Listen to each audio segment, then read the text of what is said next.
And welcome back to another BobBlast. Hi, I'm Bob Burridge, and this one is all about doing a series. This is going to be part one of 3 parts of how I work with a series, and from start to finish. I get so many requests. Would you please finish these little demos? Okay, I'm gonna do it this time, but it will be in 3 clips. This will be clip number 1.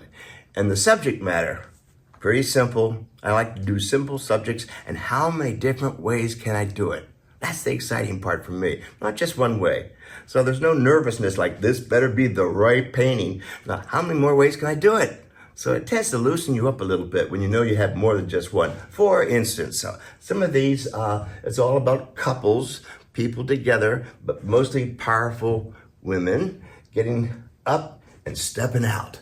You know, and so you can see always the through line, whether it's canvas or paper, the through line still has a graphic impact of sometimes they're a red sofa, but they're definitely a sofa that means get up, we're going to take on the world and do it ourselves. And this is all about powerful women. And that's basically the through line. A simple idea, how many different ways can I do it? So the first thing is to do a lot of sketching. I write all my thoughts down on it. This is some kind of a series that I've been working on for a long time. So it keeps coming back. So I know it's one of my favorites and it's fun to paint. Let me show you how I get started.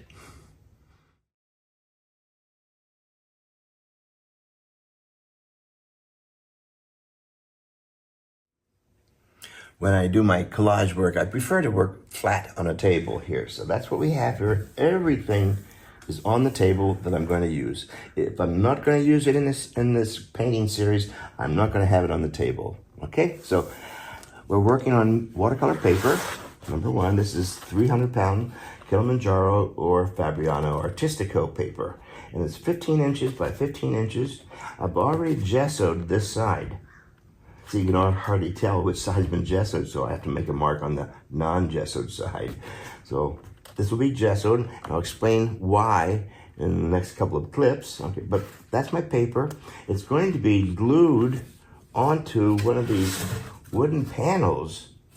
You know, these fairly inexpensive wooden panels. I've painted the sides black and about 1 inch inward also, because the end result will be watercolor paper glued onto one of these boards, and it's done. I just have to put the wire in the back and it's all done. So that's kind of what we're going to be doing in these clips. All right, not kind of, it's exactly what we're going to be doing in these clips.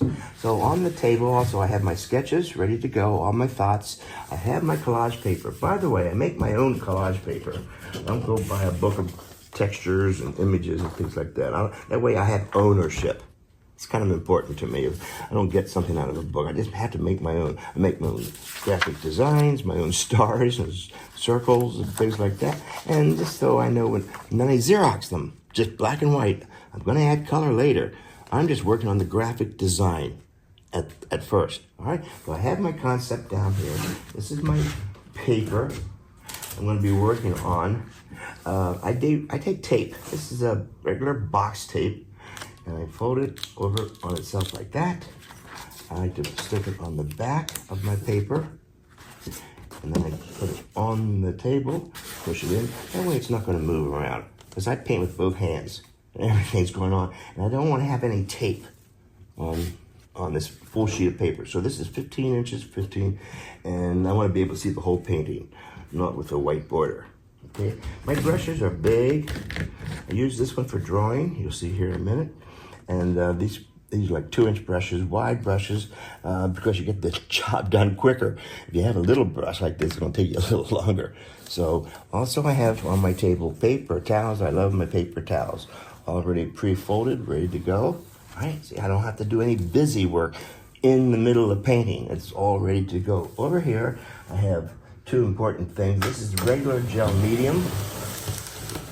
Regular gel medium. It's an acrylic. It's my glue. It's what I use on everything in the studio. It's the only glue I use. Regular gel medium. It's acrylic, so everything sticks together and it's perfect. Right? And my gesso, real good white gesso. Professional gesso. It's really thick. You can't pour it. This is the kind that you actually get a big dollop of it, just like that. And see, It almost looks like cement, but it's not. Good stuff, but means it has a lot of titanium in it. My black is black acrylic paint. Ready to go, and these are the simple things, and of course my sketchbook is the most important thing too. I have all my ideas in here, and I tell my thoughts. Make sure you lock the door, music's on, no phones in the studio, and boy, now it's your turn to see how much of a painting you can do in this perfect atmosphere. It's you and your soul, and paint your soul, not what other people are expecting you to do. You paint what you're expected yourself to do. Okay, let's get started.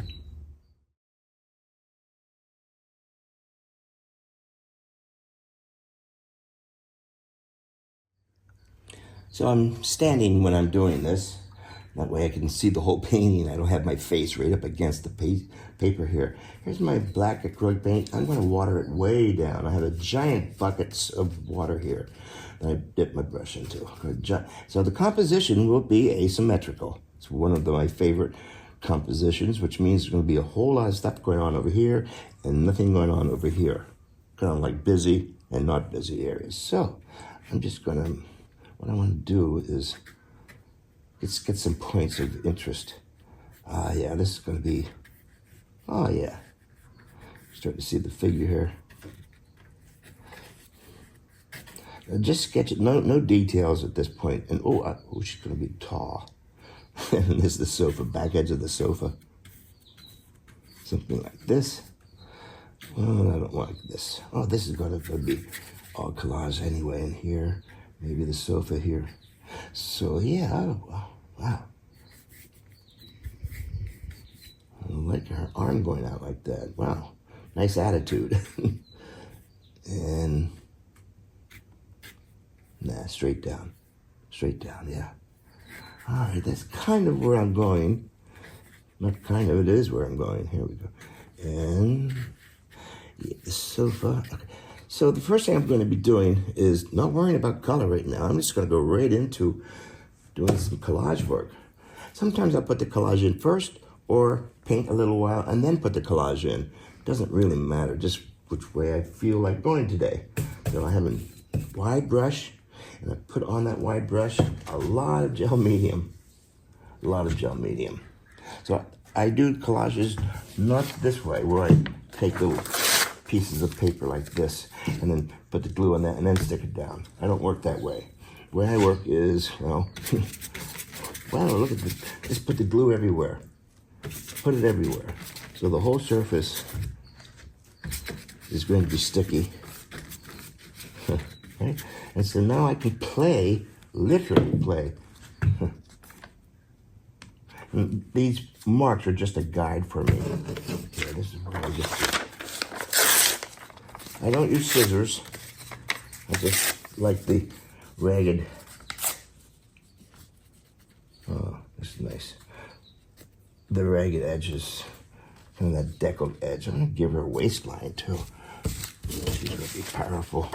Oh, here's some more. Okay, yeah.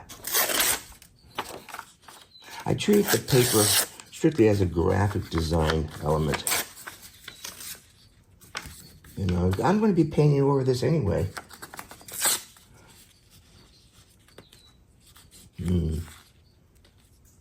Let's see this. Oh, by the way, I like to exaggerate when I do this stuff too. It's fun to. Don't make it. This is not the time to be normal. This is not the time to be making sense. And put glue on top of it too. Really push it in here. So I have glue on top, glue on the bottom. Ooh. You see how much easier it is for me to work when it's already pre-glued, in a sense. I like this haphazard pattern. We'll see where this goes. Now, don't try to be neat here at the beginning. I hope this isn't too boring for you. I know it's like watching somebody knit. Yeah. Let me just, there we go.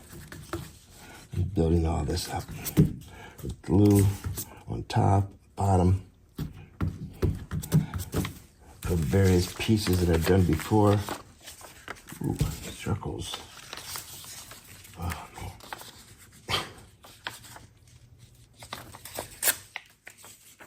Just make a decision. It's either going to be right or wrong.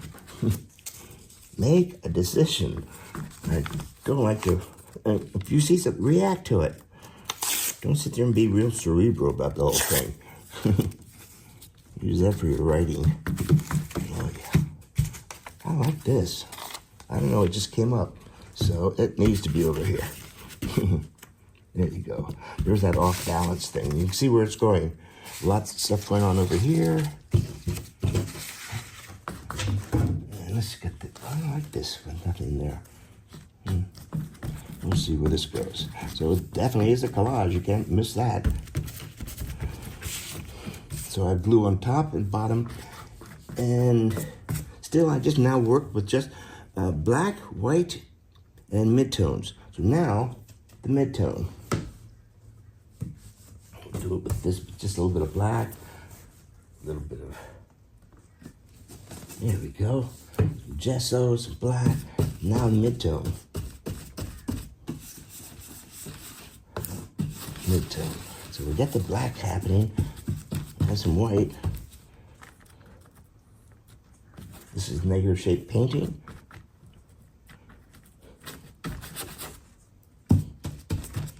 Working fast. No details, lots of water. We don't use enough water. Oh yeah, like this, straight down. And the sofa. And there you have the beginning, the very beginning of how I start. Get in, get out. Don't sit here and start tickling it to death. And also, I like to come in and draw. Oh. Just for the added texture. This paint that I'm using is a Holbein acrylic.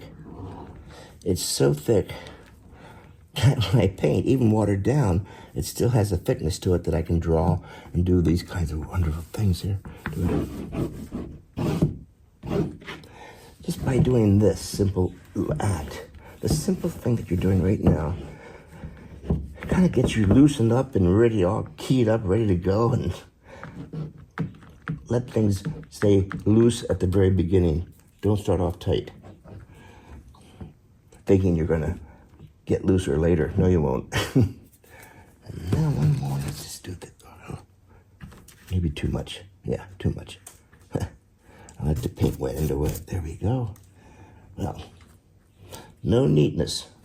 I don't want too much of the background to come forward, so it will be out of focus slightly. All right? I like the texture, but just gentle. And now it pushes the background away because it's out of focus, and she comes forward because it's hard-edged. So 3 different values. Now I'll let it dry, and I'll come back on clip number 2 to start doing the color. I'm so glad you were able to be here today to see the whole series, because it's one of my popular things to do, and I love to do, and I love to paint for you too. And I hope you learned something from this and see how my way is one way, and then there's your way. So don't try to always be perfect. Be a painter. Hey, thanks for watching. I'll see you on the next clip, and that will be a BobBlast number 2. Take care.